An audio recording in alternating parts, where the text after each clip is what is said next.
सत्ता का खेल तो चलेगा, सरकारें आएंगी जाएंगी, पार्टियां बनेगी बिगड़ेंगी, मगर ये देश रहना चाहिए, इस देश का लोकतंत्र अमर रहना चाहिए। প্রত্যেকটি দিনের সঙ্গে জড়িয়ে আছে ইতিহাস। 25শে ডিসেম্বর 1924 সালে জন্মগ্রহণ করেন প্রাক্তন প্রধানমন্ত্রী অটল বিহারী বাজপেয়ী।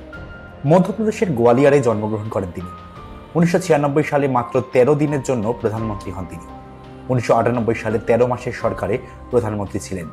1999 থেকে 2004 সাল পর্যন্ত প্রথম পূর্ণ সময় প্রধানমন্ত্রী হন তিনি।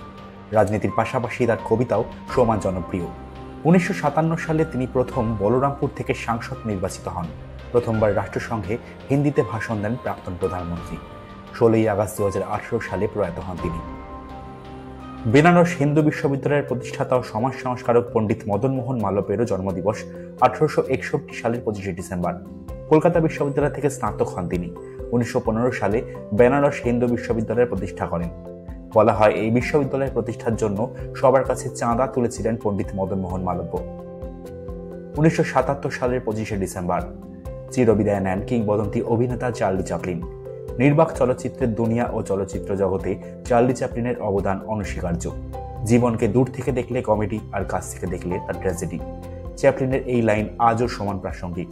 তার অভিনয় প্রতিভা এখনো অনাবিল আনন্দ দেয় 8 থেকে 80-কে।